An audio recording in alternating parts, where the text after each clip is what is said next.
Alors, bonjour à tous. Un chrétien peut-il être déprimé? On va voir. Hein? Eh bien, aujourd'hui, je vous apporte une prédication que je n'ai pas faite avec un PowerPoint. On est habitué à avoir des prédications sur PowerPoint. Et puis, ça m'a causé trop de troubles dans ma tête cette semaine. De préparer un PowerPoint, je me sentais pas prête à exprimer tout ça. Et pour être franche, j'allais jusqu'à hier soir, je n'étais pas encore certaine de quoi j'allais vous parler aujourd'hui. Et puis, j'ai décidé de faire quelque chose que j'ai fait pendant longtemps, écrire mon journal. Et puis, c'est là où est-ce que j'étais le plus à l'aise de parler franchement. Et puis, je pense que c'est ce que Dieu m'appelait à faire aujourd'hui, à vous parler franchement. Alors, j'ai utilisé un journal et je vais vous en faire la lecture. Alors, je vais l'ouvrir à la bonne page. Voilà. Alors, j'ai envie aujourd'hui de vous parler de ma semaine. En fait, j'ai tellement changé souvent le sujet de ma prédication cette semaine qu'hier soir, j'ai décidé de vous raconter les péripéties d'une chrétienne déprimée. Ben, je viens tout juste de voler le punch de ma prédication. Et oui, à la question, est-ce qu'un chrétien peut être déprimé? Je réponds oui. On n'a qu'à penser à Job, aux lamentations de Jérémie, ou encore à Jésus dans les derniers moments de sa vie, dans le jardin de Gethsémani ou cloué à une croix. En fait, cloué à une croix, qui ne l'aurait pas été? Et pourtant, nous savons que Jésus n'a jamais péché. C'est le jeu de l'ennemi, ça, de nous faire croire qu'on n'a pas le droit en tant que chrétien d'être déprimé, d'être dans le doute, d'être triste. Il veut nous faire basculer, nous faire avoir tellement honte, tellement douter qu'on s'enfonce de plus en plus dans cette déprime. Et ça, c'est pas la volonté de Dieu. Être déprimé, c'est donc pas un péché, mais c'est plutôt notre manière d'agir dans ces moments-là qui peut l'être. Soit par nos paroles, soit par nos actions. Si on blesse les gens autour de nous ou qu'on commet des gestes irréparables. Ce que je comprends de la dépression, c'est qu'autour ou à l'intérieur de nous, il y a une lutte. On se sent écrasé, on manque d'énergie, nos émotions sont mélangées. Et là, je ne parle pas d'un cas où la situation serait empirée par la maladie, par le deuil, l'abus de drogue, d'alcool, ou les abus physiques ou psychologiques, parce qu'on peut avoir les deux. Alors, vous vous demanderez, peut-être, sûrement, pourquoi Julie peut-elle bien être déprimée? Elle a un mari formidable, il est là pour en témoigner, des enfants fantastiques, aimants et qui croient en Dieu, en plus. Elle ne manque de rien. Qu'a-t-elle de travers? Eh bien, je me suis moi-même posé la question. Voyons voir. J'ai commencé ma semaine avec en tête un sujet de prédication inusité. Je sentais que j'avais trouvé quelque chose dont on n'avait jamais parlé. J'ai même pas voulu en parler à Sébastien, même s'il a essayé de me cuisiner plusieurs fois pour que je crache le morceau, de peur de brûler le sujet et que ce soit plus un nouveau sujet. Eh bien, mon but, je le vois bien maintenant, c'était de vous épater. Vanité, tout n'est que vanité, dirait l'Ecclésiaste, n'est-ce pas, Marie-Hélène? Mais au fond de moi, je sentais que c'était pas bien, que c'était pas la volonté de Dieu que je vous parle de ce sujet-là. J'entendais bien la petite voix qui me disait, non pas ma volonté, mais la tienne. Mais je voulais pas faire mien ces mots. À reculons, et oui, à reculons, j'ai donc prié. Et j'ai demandé à Dieu quelle était sa volonté. Le téléphone a sonné. C'était ma mère, avec des questions bien terre à terre. Depuis que mon père est décédé, j'ai beaucoup de difficultés à connecter avec ma mère. Probablement avant aussi, mais disons que c'est bien pire depuis. La conversation n'a pas trop bien été, mais j'ai quand même réussi à dire à ma mère que j'avais encore beaucoup de peine et que j'avais de la difficulté à vivre mon deuil et que je ressentais beaucoup de colère de sa part envers ma peine. Bon, vous me direz que déjà d'avoir réussi à parler de mes émotions avec ma mère, c'était déjà un exploit. J'aurais dû me sentir soulagée d'un grand poids, mais le ton de la conversation a changé. Et finalement, ma mère m'a recroché au nez. Difficile de se rasseoir devant sa prédication après ça. Je suis restée bloquée un bon moment. J'ai essayé de faire le ménage dans ma tête. J'ai demandé à Dieu ce qu'il désirait que je prêche et je ne me sentais pas très à l'aise avec ce que je comprenais, ce qu'il me suggérait. Je dois avouer que mon cœur était encore très attaché à mon super sujet. Et puisque je n'étais pas capable de choisir entre ma volonté de prêcher ce sujet épatant et ce que le Seigneur, là où le Seigneur voulait m'amener, ben, j'ai eu l'idée d'interroger Ellen White. Et qu'est-ce que ses écrits pouvaient m'apporter comme lumière pour mon dilemme? J'ai cherché sous la rubrique « Connaître la volonté de Dieu ». C'est assez logique. Bien sûr, elle recommande la prière et sonder les Écritures. Il fallait s'y attendre.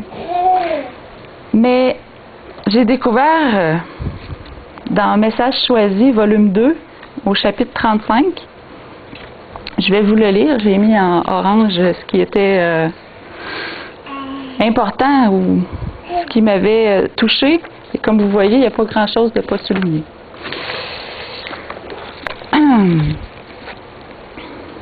Le chapitre s'appelle « Faut-il se laisser diriger par le sort ?»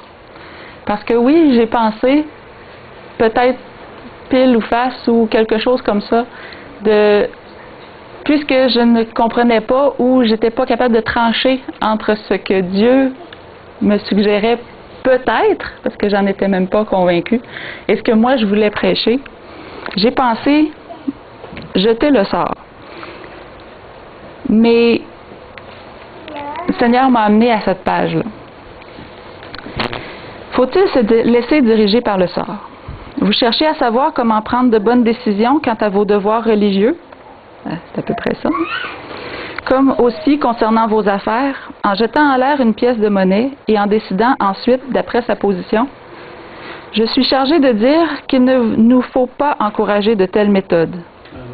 Elles sont trop vulgaires et font plutôt penser à des tours de passe-passe. Elles ne procèdent pas du Seigneur. Ceux qui font dépendre d'elles leurs décisions se préparent des échecs et des désillusions. Elles font qu'une personne compte sur le hasard et sur des devinettes, alors que notre travail et nos plans devraient être établis sur le ferme fondement de la parole de Dieu. Les enfants de Dieu ne peuvent parvenir à une juste appréciation de leurs devoirs que par une prière sincère et une ardente recherche de la sanctification par le Saint-Esprit. C'était vraiment ce que je croyais trouver dans cette phrase, mais je ne croyais pas qu'elle parlerait du hasard. Je dirais à nos membres d'Église que personne n'abandonne les principes sûrs et raisonnables que Dieu a établis pour diriger son peuple et ne fasse dépendre sa décision d'un moyen aussi ridicule que de lancer en l'air une pièce de monnaie. Une telle façon d'agir plaît à l'ennemi. Il ne se fera pas faute de se servir de ce moyen pour réaliser ses plans. Que personne n'appauvrisse son expérience en recourant à de si indignes moyens pour se diriger dans des questions importantes touchant l'œuvre de Dieu. Dieu n'abandonne rien au hasard. Je pense qu'on l'a répété tellement souvent la semaine dernière. Cherchez-le avec ardeur par la prière. Il influencera votre esprit et vous fera parler. Vous tous qui affirmez vous préparer en vue de la venue du Seigneur, je pense que ça nous touche tous ici, cherchez humblement à connaître sa volonté et à recevoir de lui la disposition à marcher dans la lumière qu'il vous envoie. Bien après la lecture de ce chapitre qui continue, si ça vous intéresse de le lire, c'est tout aussi intéressant dans les pages qui suivent. Eh bien, l'envie de confier le choix de mon sujet au hasard m'a vite passé. Sauf que ça me demandait quelque chose qui m'impliquait plus. Je me suis donc remise à genoux, mais c'était le silence. Le silence de Dieu, c'est assez angoissant. Pendant longtemps, je me suis demandé si je cherchais en vain un autre sujet. Peut-être que le mien était bon. Moi, Julie, je fus plusieurs jours languissante et malade. Puis, je me levai et je m'occupai des affaires du roi. Bon, c'est adaptation libre de Daniel 8, verset 26. Oui, je me suis occupée. En fait, tout ce que j'avais pas eu le temps ni l'énergie de faire dans les derniers mois, tout d'un coup, miraculeusement, j'avais le temps et l'énergie. Mais oui, je me suis vraiment bien occupée cette semaine. Et plus le temps passait, moins il me restait de temps pour préparer ma prédication. Mais je me disais, toutes ces choses que je fais, c'est des bonnes choses. Le Seigneur voudrait que je fasse la vaisselle. Il voudrait que je fasse des bons petits plats pour ma famille. Le Seigneur ne peut être contre ces choses. Et pourtant, est-ce que j'essayais de fuir, comme Jonas lorsqu'il était appelé à Ninive? Mais où irai-je loin de ton esprit? Où fuirai-je loin de ta face? Nous dit le psaume 139, verset 7. Comme dans le chant qu'on a chanté tout à l'heure, que Claude disait qu'il était très joyeux. Dieu fort et grand, tu vois toute ma vie. Tu m'as connu, tu m'as sondé des cieux. Mais si j'avais pu répondre cette semaine, connaître, ô Dieu, ton amour, ta puissance, fonder sur toi toute mon espérance, sont les seuls biens que désire mon cœur. Mes problèmes se seraient arrêtés là, mais le fruit n'était pas mûr. C'est pourquoi j'ai eu d'autres obstacles dans ma semaine. Rien de grave, rassurez-vous. J'ai eu d'autres téléphones inopportuns, de longues conversations.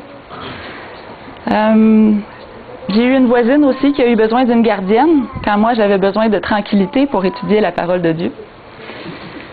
J'ai même préparé une autre prédication avec un sujet, ma foi, qui était parfait pour la condition que j'avais cette semaine. Mais en allant sur Internet hier pour vérifier quelque chose, je me suis aperçue que il y a quelques semaines, Richard avait prêché sur ce sujet. Et tous ces versets que je voulais vous apporter, il les avait apportés lui aussi. Et je me suis dit, Seigneur, suis-je dans un cul-de-sac?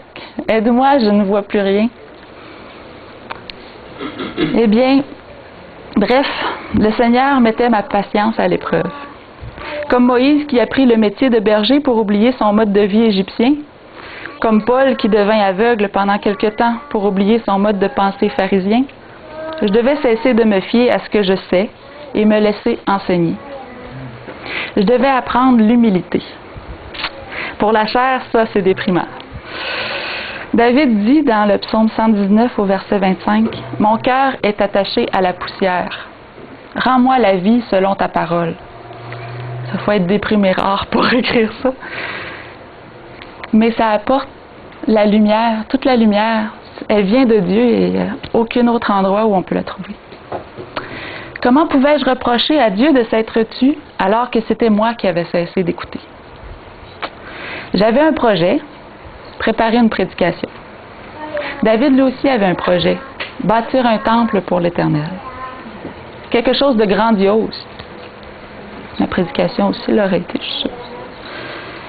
David dut se soumettre à la volonté de Dieu. Salomon construirait le temple. David s'est soumis avec reconnaissance devant la sagesse de Dieu. Le temple a été magnifique. Moi, j'ai encore beaucoup à apprendre. Jérémie, au chapitre 48, annonce le malheur sur Moab. Si vous voulez prendre vos Bibles avec moi, puisque je n'ai pas préparé de PowerPoint, on va lire ensemble dans la parole de Dieu. Et ça va s'éclairer pourquoi j'ai choisi ce verset. Donc, Jérémie, chapitre 48. Donc, c'est Jérémie qui parle sur Moab. Donc, on va lire au verset 3 et 4. Des cris partent de Coronaïm. C'est un ravage, c'est une grande détresse. Moab est brisé. Les petits font entendre leurs cris. car on répand des pleurs à la montée de moi je vais continuer, et des cris de détresse retentissent à la descente de Coronaïm. Fuyez, sauvez votre vie. Jérémie annonce la désolation, la destruction de Moab. Au verset 9, il nous dit « Donnez des ailes à Moab et qu'il parte au vol. Ces villes seront réduites en désert. Elles n'auront plus d'habitants. » Puis le verset 11, qui était le verset de tout à l'heure. « Moab était tranquille depuis sa jeunesse. Il reposait sur sa lie. Il n'était pas vidé d'un vase dans un autre, et il n'allait pas en captivité. Aussi son goût lui est resté, et son odeur ne s'est pas changée. C'est pourquoi, voici les jours viennent, dit l'Éternel. » Donc, le verset 11 explique pourquoi il y a eu une destruction, une malédiction d'annoncer sur Moab. Moab était tranquille depuis sa jeunesse, il reposait sur sa lie. Est-ce que tout le monde sait qu'est-ce que c'est la lie? Les enfants, est-ce que vous savez qu'est-ce que c'est la lie? En fait, il faut s'adresser à des gens qui sont amateurs de vin. La lie, c'est ce qui correspond aux levures mortes qui se déposent ou qui se sédimentent dans le fond d'un contenant après la fermentation. Donc, après le soutirage du vin, elle est piégée au fond de la cuve et on nous dit qu'il s'agit d'une source de pollution. Lorsqu'on achète une bouteille de vin, il n'est pas supposé rester de lie. Parce que dans le processus de préparation de ce vin-là, à tous les 3 mois, on transvide le vin d'un vase à un autre. Donc, c'est ce qui explique le verset suivant. Il n'était pas vidé d'un vase dans un autre. Donc, en transvidant, on prend seulement ce qui est bon sur le dessus et on laisse le déchet finalement dans le fond. Donc, malheur à Moab, car il est tranquille depuis sa jeunesse. Il est tranquille parce qu'il est sans remords. Rien ne l'empêche de dormir la nuit. Il est gonflé d'orgueil. Amos, au chapitre 7, verset 8, compare cet orgueil à un gâteau qui n'a pas été retourné. On ne retourne pas nos gâteaux, nous, quand on les fait cuire. Mais pourquoi on ne les retourne pas? Ce serait impensable parce qu'on veut qu'ils soient levés, légers.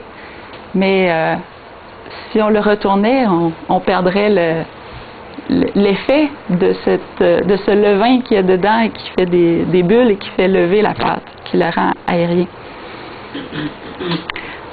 Cette levure qui produit la fermentation et qui produit aussi le gaz lorsqu'on fait du pain et qui fait lever le pain, elle se dépose au fond dans le vase de Moab, autrement dit, et il se repose sur sa lie.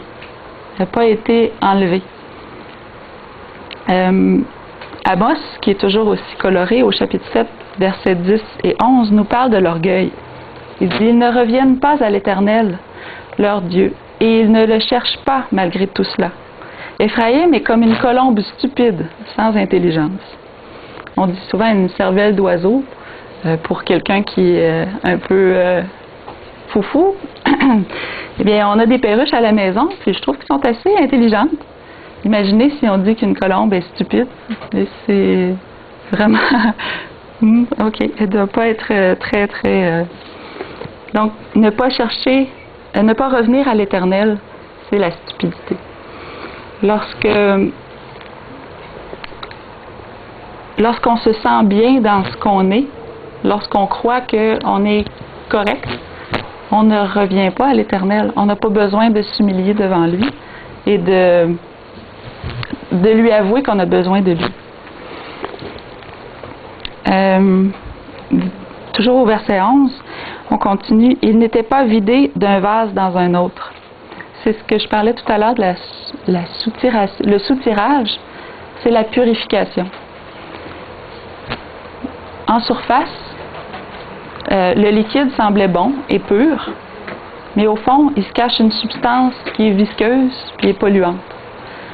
Lorsque le vase ou la bouteille est tranquille, On ne voit pas ce qu'il y a au fond, et ce qui est mauvais, mais on voit le beau liquide qui donne le goût peut-être d'en boire.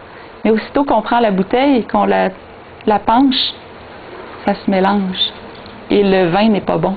Il goûte mauvais. Parce que ces levures mortes, c'est pas ce qu'on veut avoir dans notre verre lorsqu'on le boit. Et ça, c'est la purification que le Seigneur veut faire avec nous. Il veut nous transvaser. Il veut pas nous laisser tranquilles. Il veut nous faire transvaser, c'est comment je pourrais dire, nous renverser dans un autre récipient.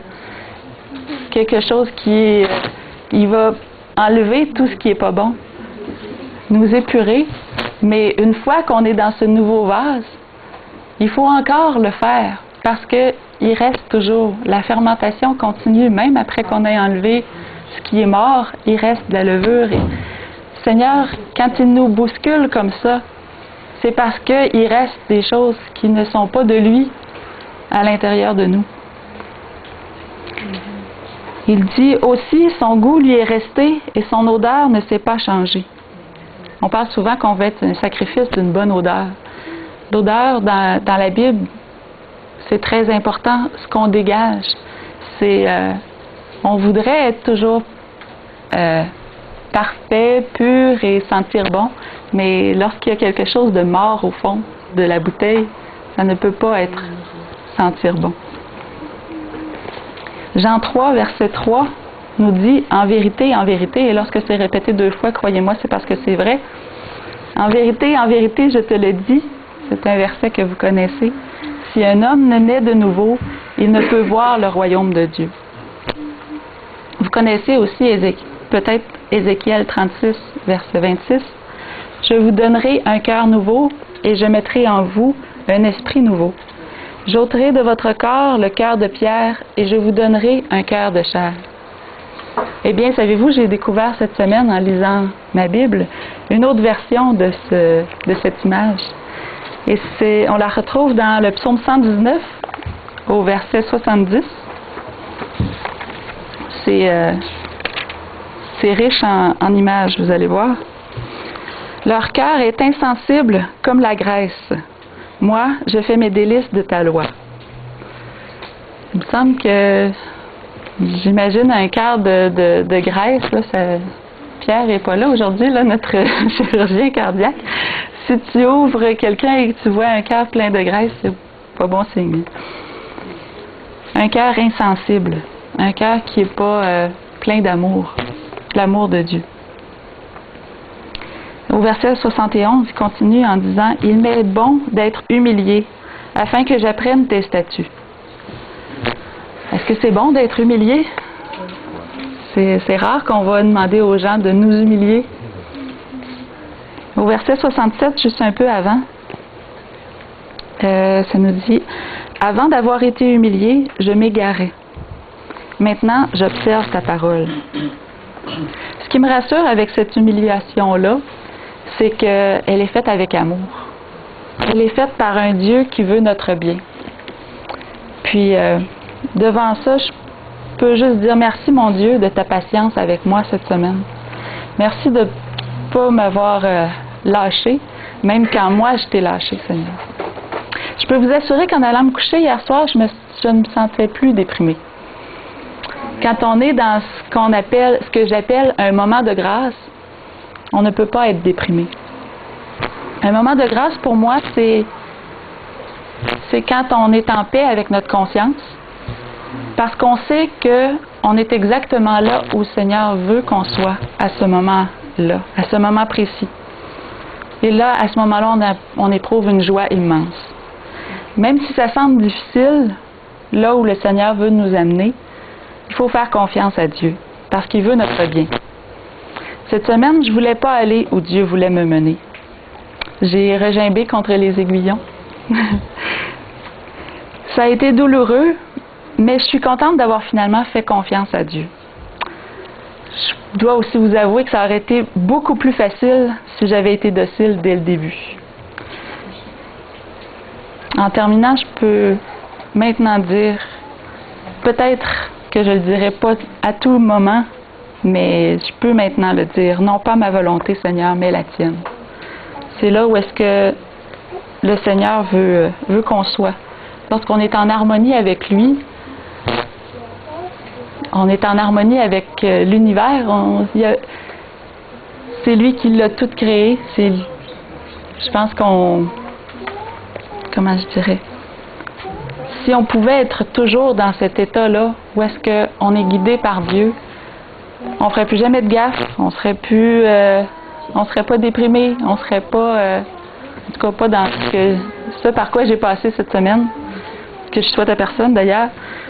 Mais ce que je souhaite par contre, c'est de vous abandonner à Dieu, comme je l'ai fait hier soir, puis d'écrire mon journal et de le faire lire à quelqu'un. En tout cas, c'est pas tout le monde qui a eu, je dirais, ce privilège-là. Je sais pas si c'est un peu pompeux, mais même ce matin, j'étais pas sûre si je serais capable de vous lire ce que j'avais écrit, parce que je me mets à nu devant vous. Et puis, même juste de le faire lire à Sébastien, ça a été difficile. Je lisais par-dessus son épaule, puis je me disais, est-ce que je vais vraiment pouvoir le dire? Mais le Seigneur m'a montré que c'est pas en faisant semblant que tout va bien qu'on peut enrichir les autres. Et puis, je vais avoir de la misère à finir. Parce que j'ai plus de texte. Je pense que ce qui a rendu la chose plus facile, c'est que je savais que j'aurais devant moi des gens qui me jugeraient pas, qui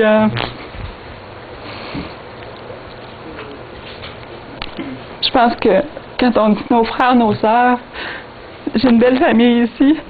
J'ai une grande famille, on est 6 chez nous, mais des fois c'est difficile, surtout dernièrement.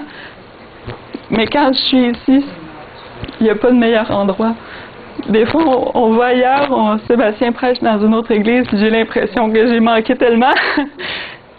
J'ai tellement manqué que j'ai même manqué la prédication de Richard, qui était comme la mienne. Mais le Seigneur est bon, il m'a permis d'aller voir sur Internet, puis de voir que c'était la même chose. Et puis, même pendant qu'on erre dans le désert, le Seigneur est à côté de nous. Il nous protège. Alors, je vous souhaite la même expérience que moi, dans le sens que je vous souhaite de faire confiance à Dieu, même si des fois ça semble difficile, ça semble gros. Faites-lui confiance, il n'y a rien de mieux dans tout ce monde. Et je m'excuse pour ceux que j'ai fait pleurer.